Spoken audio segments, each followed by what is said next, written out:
myself. What a wonderful world.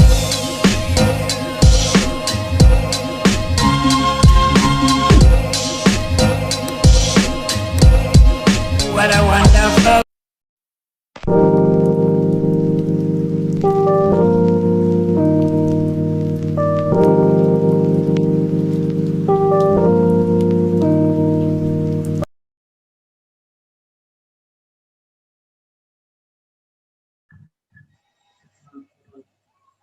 Assalamualaikum warahmatullahi wabarakatuh. Selamat pagi anak-anak. Waalaikumsalam warahmatullahi wabarakatuh. Selamat pagi, Bu. Pagi, Bu. Pagi, Bu. Baik, bagaimana kabarnya hari ini? Tetap semangat ya. Walaupun di kondisi yang online seperti sekarang ini. Oke, sebelum memasuki pelajaran, Ibu akan absen terlebih dahulu. Riza Umamah. Hadir, Bu. Nuri Syahidah Umami. Hadir, Bu. Anida Triana Rahma. Hadir, Bu. Rima Meilina. Hadir, Bu. Ya, sudah hadir semua ya. Sebelum memulai pelajaran pada pagi hari ini, mari kita berdoa terlebih dahulu. Berdoa dimulai. Berdoa selesai. Baik, pada pertemuan sebelumnya kalian sudah mendapatkan materi mengenai virus. Tentang apa itu virus, bagaimana virus dapat bereplikasi, dan apa saja jenis-jenis virus. Untuk melatih ingatan kalian, Ibu ingin bertanya sebentar terkait virus. Hanida Triana, tolong jelaskan apa itu virus. Virus merupakan organisme peralihan antara makhluk hidup dan benda mati. Ya, itu. Benar sekali. Lalu mengapa virus disebut sebagai makhluk peralihan? Ada yang bisa menjawab? Saya, Bu. Ya, Risha silahkan. Virus disebut makhluk peralihan karena virus mempunyai ciri-ciri makhluk hidup, misalnya mempunyai DNA dan dapat berkembang biak pada sel hidup, memiliki ciri-ciri benda mati seperti tidak memiliki protoplasma dan dapat dikristalkan. Ya, jawaban Risha sudah benar, tetapi masih perlu disempurnakan. Jadi, virus mempunyai ciri-ciri makhluk hidup, yaitu mempunyai salah satu jenis asam nukleat, yaitu bisa DNA atau RNA saja. Kemudian, apa yang membedakan antara daur litik dan daur lisogenik pada virus? Rima Meilina, silahkan menjawab. Salah satu perbedaan daur litik dan daur lisogenik adalah terletak pada waktu reproduksi. Daur litik lebih singkat daripada daur lisogenik. Ya, selain itu, daur litik mengalami tahap lisis atau penghancuran, sedangkan daur lisogenik tidak memiliki atau mengalami tahap lisis atau penghancuran. Kemudian, untuk jenis-jenis virus dibagi menjadi berapa dan apa saja? Siapa yang mau menjawab? Saya, Bu. Saya akan menjawab. Ya. Jenis virus tersebut dibagi menjadi 3 ya, Bu. Virus yang menyerang manusia, menyerang hewan, dan tumbuhan. Baik sekali, sudah ingat semua berarti ya. Oke, di pertemuan kita kali ini, Ibu akan membagi kalian menjadi 2 kelompok. Masing-masing kelompok diberikan tugas untuk membuat poster mengenai bahaya virus dalam kehidupan manusia. Masing-masing anggota kelompok harus saling membagi tugas dan saling membantu ya. Kalian dapat menggunakan sumber referensi yang sudah Ibu lampirkan di GC. Bisa juga dari buku maupun internet dengan catatan virus yang digunakan berbeda dengan kelompok yang lain. Isi dari poster tersebut yaitu pengertian dari virus yang dipilih, dampak apa saja yang disebabkan oleh virus tersebut, dan juga cara menanggulanginya. Poster dibuat sekreatif mungkin dan dengan melakukan diskusi kelompok. Jangan lupa untuk menuliskan nama kelompok di poster yang sudah dibuat. Untuk penilaian poster terdiri dari nilai kreativitas, poster yang menarik, konsep materi yang ditampilkan benar, dan juga pemilihan warna dan gambar yang tepat. Nantinya, poster tersebut akan dipresentasikan oleh tiap-tiap kelompok. Ibu akan mencontohkan terlebih dahulu dalam pembuatan poster melalui platform Canva. Siapa di sini yang sudah tahu platform Canva? Ada yang sudah tahu? Saya, Bu. Sudah tahu semua ya berarti. Ya.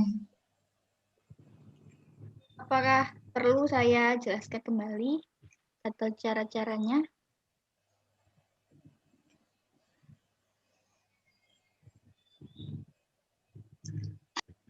Oke, saya akan share screen.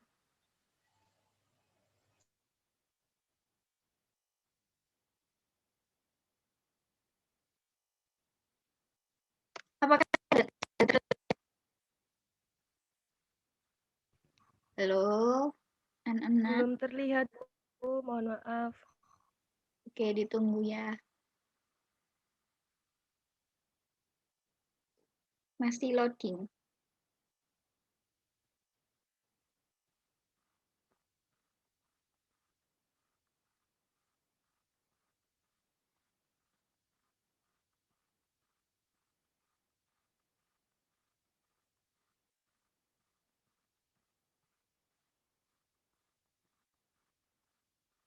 Halo. Sudah terlihat?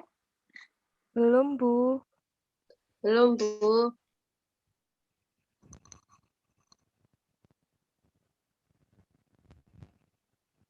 Di layar saya kok sudah ya. Di layar saya belum, Bu. Mohon maaf. Jadi tunggu saja. Sudah, Bu. Sudah muncul. Oke, sudah ya. Bentar. Nah, di sini kalian dapat memilih templates poster yang akan kalian gunakan.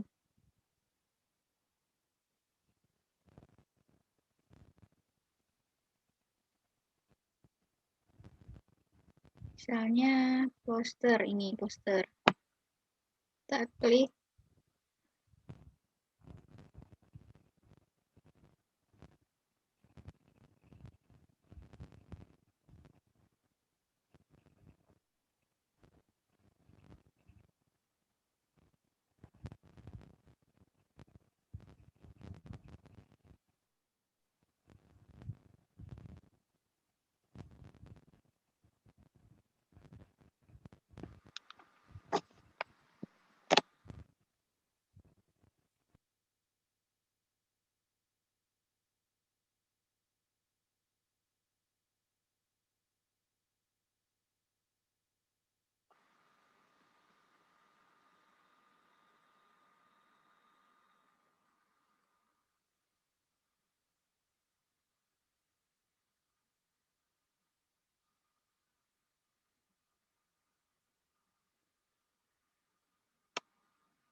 Duh, lambat banget ya.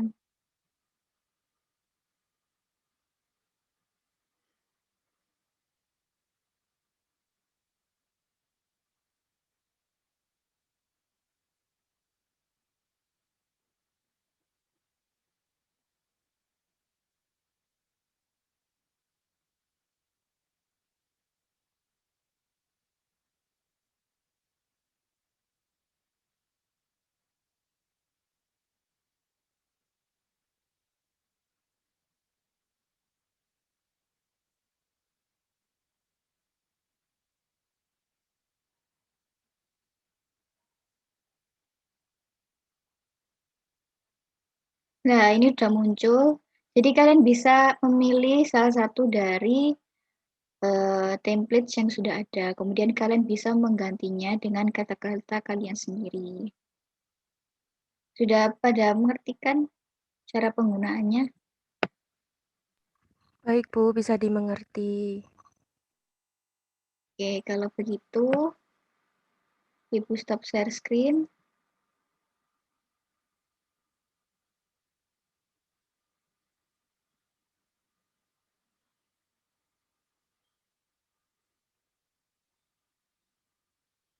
Kalau begitu kalian dapat mengerjakan poster selama 1 jam. Untuk selanjutnya nanti kita berganti ke Google Classroom. Kemudian nanti setelah 1 jam kita kembali ke Zoom meeting lagi. Oke? Saya izin live terlebih dahulu ya. Bu. Baik, Bu.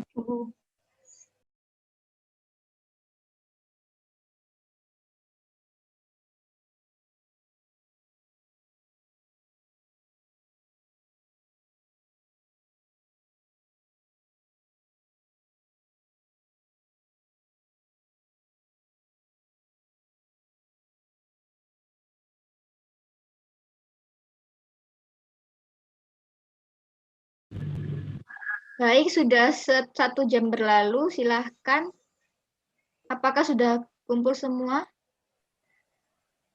di Zoom ini? Ya, Bu, sudah. Sudah, Bu. Sudah. Oke, kalau sudah, untuk kelompok 1 silahkan mempresentasikan hasil poster yang sudah dibuat. Mohon izin untuk share screen ya, Bu. Ya, silahkan Hamidah.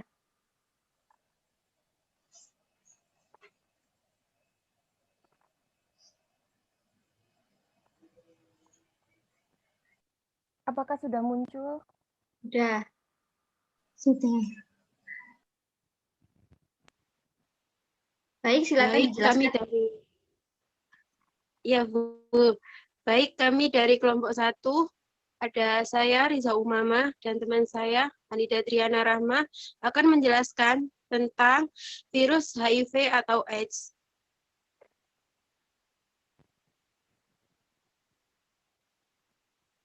HIV atau AIDS atau obatnya, angka kejadian HIV atau AIDS di dunia berdasarkan UNAIDS tahun 2017 diperkirakan sekitar 36,9 juta orang hidup dengan HIV/AIDS di seluruh dunia. Sekitar 1,8 juta terinfeksi HIV baru diperkirakan pada tahun 2017 atau 5.000 infeksi baru setiap harinya. Apa perbedaan HIV dan AIDS? HIV sendiri adalah virus penyebab AIDS yang menyerang sistem kekebalan tubuh manusia, sehingga tubuh tidak mampu lagi melindungi dari berbagai penyakit lain. Nah, untuk AIDS ini sendiri adalah kumpulan gejala penyakit yang timbul akibat menurunnya sistem kekebalan tubuh. Infeksi oportunistik adalah infeksi yang umumnya tidak berbahaya pada orang dengan tubuh normal, namun dapat berakibat fatal pada orang dengan HIV dan AIDS karena sistem kekebalan tubuhnya yang lemah. Periode AIDS terjadi kurang dari 8 tahun setelah terinfeksi. Cara penularan HIV ini ada 4. Yang pertama yaitu berhubungan seks dengan orang yang terinfeksi tanpa menggunakan kondom. Yang kedua yaitu dari ibu ke bayinya. Yang ketiga, penggunaan bersama jarum dengan orang yang terinfeksi. Dan yang keempat yaitu kontaminasi melalui transfusi darah dan transplantasi organ. Gejala yang sering timbul yaitu berat badan 1 bulan, demam berkepanjangan lebih dari 1 bulan, penurunan kesadaran atau HIV encephalopathy. Cegah penularan HIV dengan tidak berhubungan seks pranikah, penggunaan kondom saat berhubungan seks beresiko, dan tidak memakai narkoba. Apakah HIV atau AIDS bisa disembuhkan? ARF atau antiretroviral bekerja dengan cara menekan pembelahan virus HIV, bukan untuk menyembuhkan. Nah, jenis ARV ini ada NRTIS, ada NNRTIS, ada PI, ada FI, dan lainnya. Pengobatan ARF sendiri ini ada 2, yaitu 2 NRTI plus PI atau NNRTI. Sekian penjelasan dari kelompok kami mengenai poster yang kami buat. Baik, bagus sekali ya poster yang telah dibuat oleh kelompok 1. Sangat lengkap sekali informasi yang diberikan, mulai dari pengertian virus, gejala, penularan, hingga pengobatannya. Virus yang digunakan dalam kelompok 1 ini merupakan virus HIV atau AIDS. Apa ya hal yang mendasari kelompok 1 untuk memilih menggunakan virus tersebut? Mengapa menggunakan virus HIV atau AIDS? Baik, Bu, karena kami ingin memberikan motivasi sekaligus juga pengetahuan kepada para remaja dan masyarakat akan bahayanya HIV atau AIDS. Dengan membuat poster ini, dengan begitu para remaja dan masyarakat lebih memahami bahaya dan juga dapat melakukan tindakan preventif agar terhindar dari penyakit yang disebabkan oleh virus tersebut. Luar biasa jawabannya, sungguh inspiratif sekali ya. Memang kasus HIV atau AIDS termasuk virus yang berbahaya yang dapat menyebabkan sistem kekebalan tubuh menjadi lemah. Selain itu juga cara penularannya yang mudah membuat virus ini ditakuti oleh sebagian masyarakat yang belum paham total mengenai virus tersebut.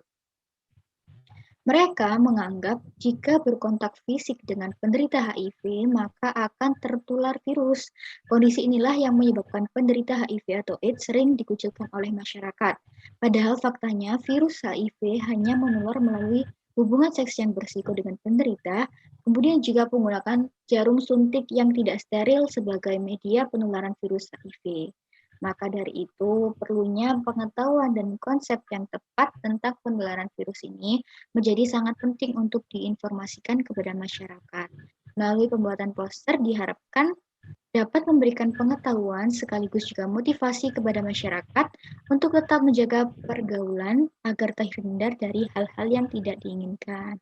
Baik, sampai di sini apakah dari teman-teman lainnya ada yang memberikan saran atau pertanyaan terkait dengan pemaparan dari poster kelompok 1?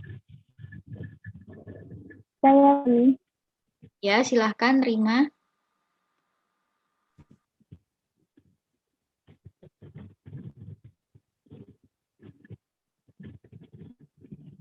Rima, saya dari kelompok 2 izin bertanya kepada kelompok 1. ya silahkan. Iya, silahkan. Mengapa? Mau tanya apa? Mengapa penyebaran virus HIV atau AIDS dapat menular dari ibu ke bayinya?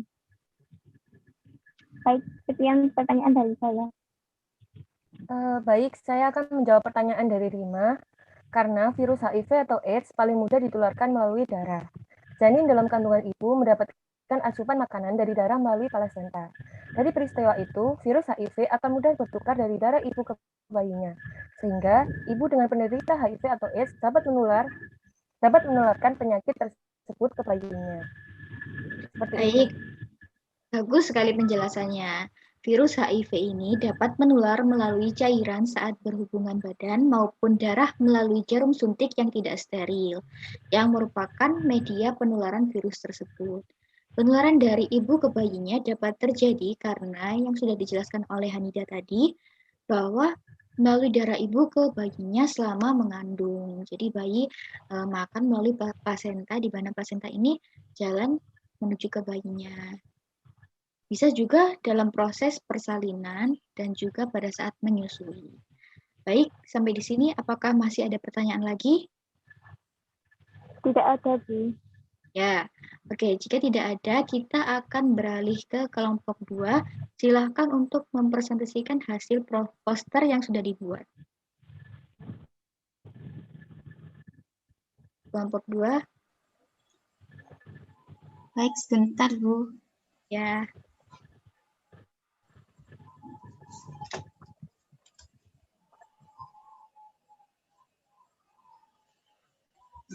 Saya izin sharing ya, Bu. Ya, silakan Tisha.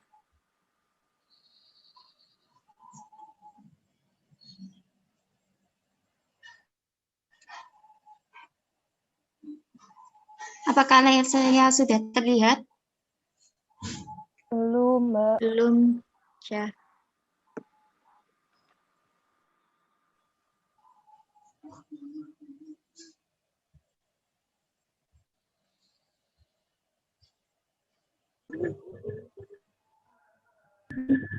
Ya, sudah Sudah Tisha. muncul. Baik, ini adalah gambar posternya. Perkenalkan saya Nuri Syahda Omami dan teman saya Rima Melina dari kelompok 2 akan menjelaskan hasil poster yang telah kami buat. Rima, dipersilahkan. Baik. Saya Rima Melina dari kelompok 2. Kami memutuskan menggunakan tema virus COVID-19 berdasarkan poster karena sesuai dengan keadaan pada masa pandemi seperti sekarang ini. Walaupun virus ini sudah ada sejak awal tahun 2020, namun masih banyak penderita yang terinfeksi oleh virus ini, sehingga harus diisolasi. Karena terlalu lama pandemi menyebabkan orang berpikir virus COVID-19 hanyalah isu belaka, sehingga masih banyak orang yang meremehkan virus COVID-19. Terlalu lama di rumah juga membuat orang-orang menjadi kurang produktif, sehingga kami terinspirasi untuk membuat poster seperti yang ada di layar. Sebagai motivasi untuk membuat orang-orang lebih produktif walaupun di masa pandemi seperti sekarang ini. Ya. Di antara aktivitas produktif tersebut yaitu pertama, tetap aktif belajar online dan mengerjakan tugas yang diberikan guru. Kemudian, mendekatkan diri kepada Tuhan dan beribadah sebanyak mungkin. Melakukan aktivitas fisik seperti olahraga agar kebugaran jasmani tetap terjaga. Kemudian, membersihkan diri setelah berpergian dan juga menjaga agar lingkungan tempat tinggal tetap bersih agar terhindar dari penularan virus COVID-19. Mohon maaf, Bu, ini terdapat kesalahan. Oh iya, nanti diperbaiki lagi ya. Untuk Baik, Bu. pengumpulan posternya. Baik. Saya tutup screen-nya. Ya. Poster yang dibuat sangat inspiratif sekali dan berbeda dengan poster yang dibuat pada umumnya. Konsepnya juga bagus, disertai dengan gambar yang mendukung. Baik, apakah dari teman-teman lainnya ada yang memberikan masukan dan pertanyaan kepada kedua?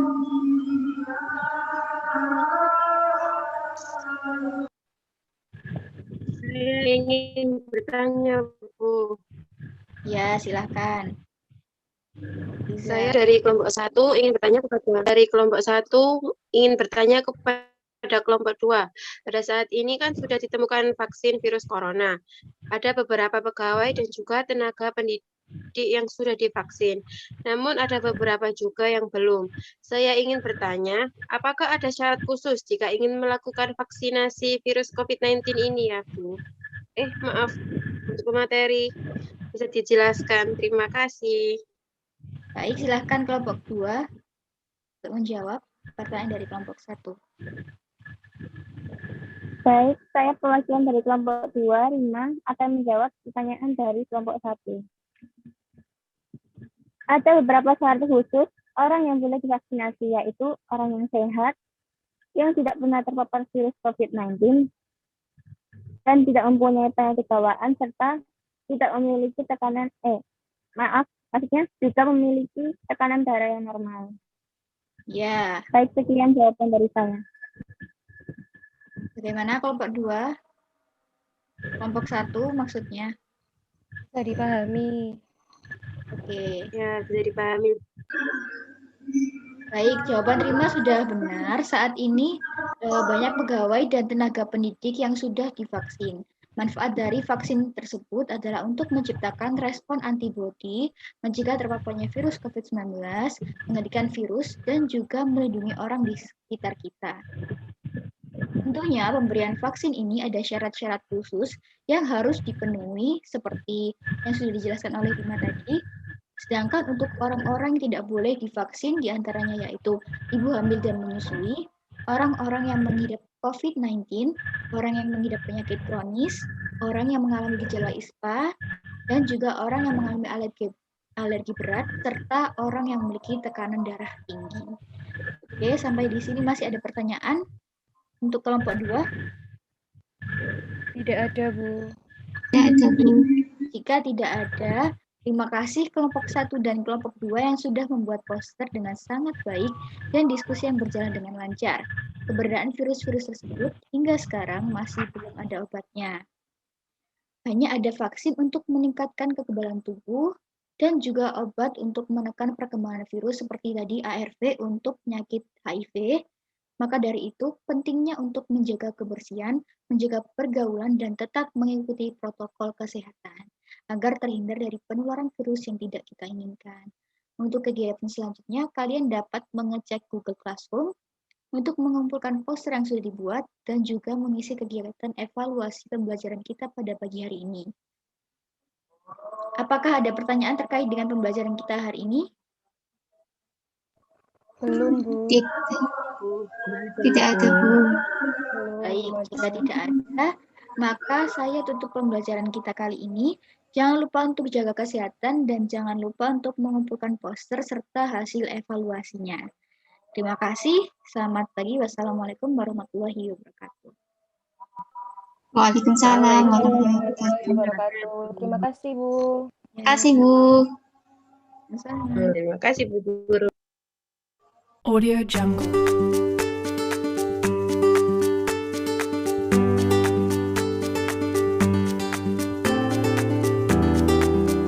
Audio Jungle.